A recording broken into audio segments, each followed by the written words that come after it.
Okay, everybody, this is my spoiler review of X-Men the Animated Series Season 2, Episode 11, Mojovision. This originally came out February 5th, 1994. Make sure to hit that subscribe button so you don't miss any X-Men reviews I'll be doing of shows, movies, figures, merchandise. If you're watching on TikTok, make sure to check out my YouTube page. Now, this is a crazy episode of this show. This episode feels so different than any other episode in the series. It's definitely a polarizing episode. Not even just about what's in the episode, but there's no previously on for this episode, so it actually gives you a longer episode than usual. And it's very self contained. The only thing that's actually continuing a storyline from the season is everything going on with Magneto and Professor X in the Savage Land. But this is an episode you can watch at any time. It's its own story. And right away from the start, just with the music you hear in this episode and the characters you meet, it's totally different and unique.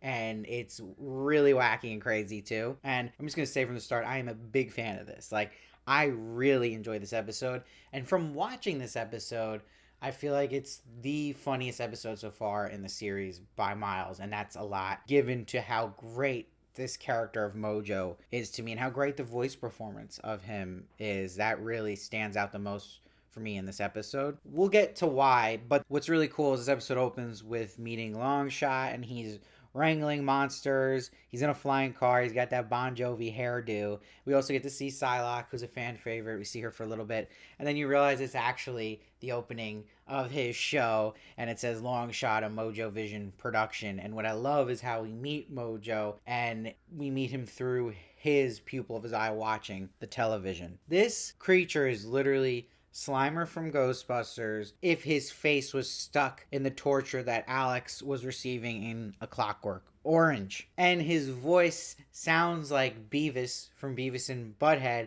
but with the rhythm of Hades from Hercules. And I love he's this corrupt TV executive. He just cares about the money. And again, another very timely episode just about TV executives today still holds up. And just through all this, the music's so different. It's almost shocking. It's just goofy music that does not sound like the X-Men the Animated Series, but it totally works for a character like this and how much of a tyrant he is, so it makes it silly and all this awful stuff he's doing, like when he grabs Longshot and throws him. And he's like, your action figures aren't selling. And the best part in this moment is he just pulls out a giant nose hair and he's like, it can act better than you. And he even has his own version of Pepto-Bismol that he chugs. Now, what's really cool is when Major Domo pitches the X-Men as a replacement for Longshot, and he shows Mojo the X-Men intro from the show we watch. I thought that was a very cool way to break the fourth wall. If there's one episode you can pull that off, it's this episode. And I love when Mojo's like, Mojo can make a star out of anyone, and we can get them cheap. I'm making money just standing here thinking about it. And then he's like, am I standing?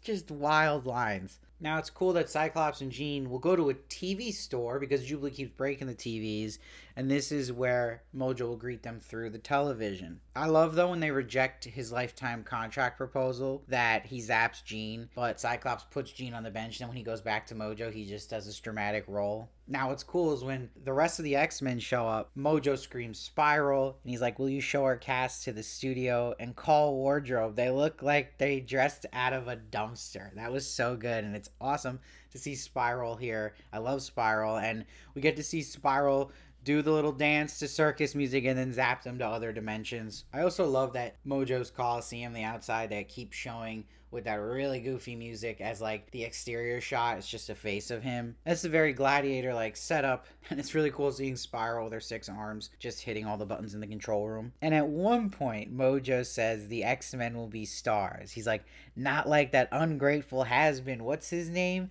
And Major Domo is line in the episode where he says, long shot, oh depraved omelet. Great line talking about Mojo. And what's great and makes this character so exciting of Mojo with his humor brought into this episode like nobody else in the show before. Beast goes on about how power corrupts to Mojo and how he's like that. And he's like, hey, Furball, you had all your shots. And then Mojo is impersonating a machine gun. He's like, people love blood, guts, action. And this is, again, just so true to TV executives only just caring about the money and what sells. And you see the X-Men aren't impressed by this. And Cyclops is like, the X-Men don't fight without a reason. Storm's like, violence and destruction are not forms of amusement. But this is not how Mojo thinks. And we get to see these different shows that he produces of the X-Men. X-Men. So we get Cyclops and Storm, which is Miami Mutants, which is like Miami Vice, which was great. And the crowd's going nuts. And Mojo's like, I'm getting numbers here that mathematicians have never even heard of. Spiral's just filing her fingernails, and she's upset that she has so many that she has to file. Poor Spiral. And we see Rogue Star with the Beast, and it's like a space battle. And the best is Wolverine starring in I Dream of Jean instead of I Dream of Jeannie. And they fight a robotic Punisher, which is always cool to see him in any form. But Jean's the one who puts it together, and she's like, it's just television, electronic images created by machines, and machines can be affected by psychokinetic energy. So it's cool that Jean's the one to kind of break this and shut this down. And I love when she shuts it down that Mojo's like, control room, what you doing up there? Sit on your hands, saying that to someone with 6 hands. The delivery was perfect of that line too. And he goes, go to commercial, go to infomercial. I'm losing my audience to a bunch of dead trees, and there's crickets play, and it shows the audience just reading books. That was so good. But Longshot comes to set the X-Men free, but he does say it's so they can get out of his time slot. So he's not totally heroic here. He's not doing it for heroic reasons. And a great line is Mojo's like, get with the program or get crushed, and then he proceeds to get crushed. Nice visual gag. And I love Spiral does her little dance again and sends him home. And Cyclops, when they get to back to the TV store, is like, can someone tell me what just happened? So I think it sums up a lot of the audience's reaction, and probably kids when they first saw this on a Saturday morning, like, what did I just watch? And you see Major Domo says, everything Mojo created is gone, especially the audience. Ah, well, nothing lasts forever, especially in television. So true. That's when you know people experienced in TV are writing this. And then Longshot says to Spiral, did I tell you I used to go out with an actress with 2 heads? And she's like, oh yeah, was she nice?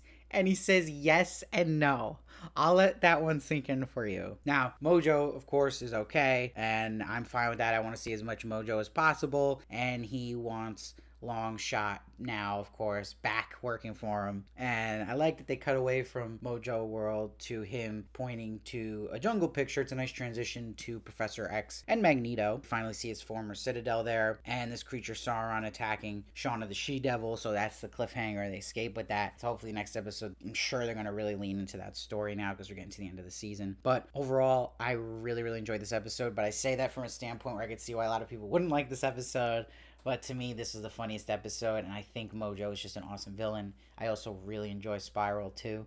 And I thought it was just a really well-done version of an episode that is an episode in its own self-contained story that doesn't really progress the main story, but it's a way to do it that's funny enough and enjoyable enough that it's almost an escape from the main story in a good way. So I think it's a very, very good episode and one I will definitely remember. I think the only parts that were maybe not the best is actually when they're showing the X-Men in their own shows that Mojo creates, because they kind of go on a little long those moments and just becomes a montage of just random action sequences that aren't that entertaining. I feel like those could have been a little tighter, but other than that, I really enjoyed it. And honestly, it's really carried by the voice actor here of Mojo. He does an amazing job, and I thought he was hysterical. And the writing's so funny, and it shows how funny this show can be and how good even the visual gags are with the comedy. So really impressed by this episode. So I'm sure a lot of people disagree with me on this, but I'm still going to give this one a 9 because of how strong it is in the comedy department, how entertaining it is, how weird, wacky, and different it is, which is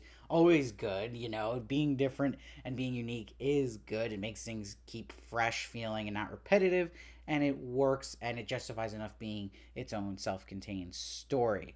Let me know what you thought of this one down below. I love to hear your thoughts. I read every comment, try to respond as many as I can. Hit that subscribe button so you don't miss one of my reviews of X-Men the Animated Series. I'll be doing movies, merchandise, figures, you name it, and I'll see you next time.